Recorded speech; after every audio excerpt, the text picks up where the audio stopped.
OpenAI just released a cloud-based software engineering agent that's able to work on multiple tasks in parallel. It's called Codex, not to be confused with Codex CLI, and the initial results look absolutely awesome. It's rolling out live today for Pro, Team, and Enterprise users, and if Devin was stealing your job before, well, Codex is here to steal Devin's. So let's jump right in and take a look at the demo and the details.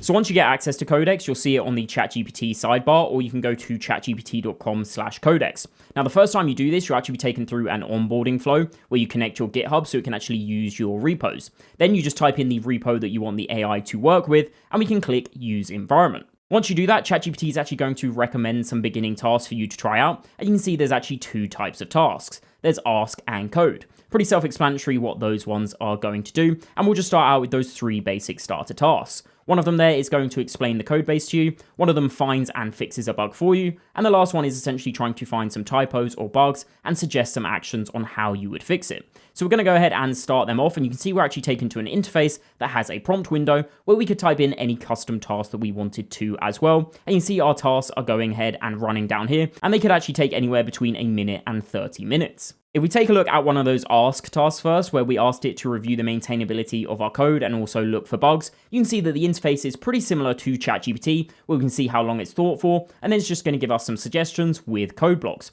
What I find really cool about some of these suggestions is it also adds suggestions for tasks that you can create within Codex. So you can just click Run Code here, and that will run one of the coding tasks and get the AI to implement that suggestion itself. The code tasks really are where the magic of Codex is then. As you can see in the coding task here, it starts by setting up its environment, ensuring it has the right language packages, linters, and things like that. Something you'll actually be able to customize as well. So you should be able to have a configuration for how you want to set up your developer environment so you can get it to match how you work locally. Once it's done that though, it's just going to get on with the code, and you can see it's thinking as well and each individual step that it's going through.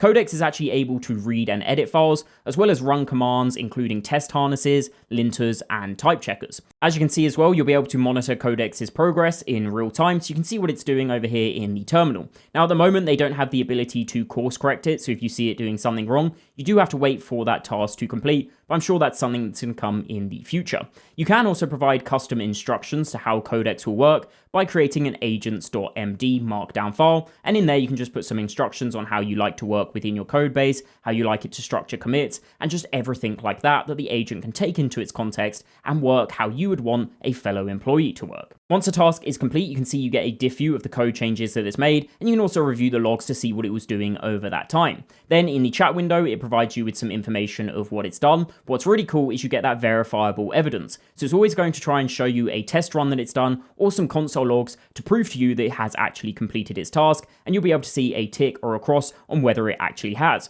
So maybe if it does fail a task, this would be a bug that you might consider actually working on instead of getting the AI to help you out first. So it might be a great way to triage those bug reports that come in to your repo, your project, or wherever. You could also go back to Codex and ask it to make further revisions. Now, what's really cool with the integration with GitHub is once this code is done, you can get it to open a GitHub pull request for you, or you could actually pull these changes down locally and then work on them there as well. That was Codex in action, but let's discuss what's powering it, Codex-1. This is actually a version of that O3 model that's been optimized for software engineering. It's been trained on real-world coding tasks, and it's supposedly specialized in generating code and PRs like a human would. On their internal benchmarks, it actually outperforms O3 High, and on SWE Bench Verified, it also outperforms O3 High, so this model looks absolutely insane. Unfortunately, in terms of the API, I don't think we get access to Codex-1 in there yet, but they are releasing a Codex-Mini latest model that's going to cost you $1.50 per million input tokens and $6 per million output tokens. There doesn't seem to be benchmarks for this model though yet, so I'm curious to see how that one is going to benchmark and perform. Now, another topic that comes up with cloud environments and AI is security. The Codex agent actually operates entirely in a secure, isolated container in the cloud on OpenAI's infrastructure.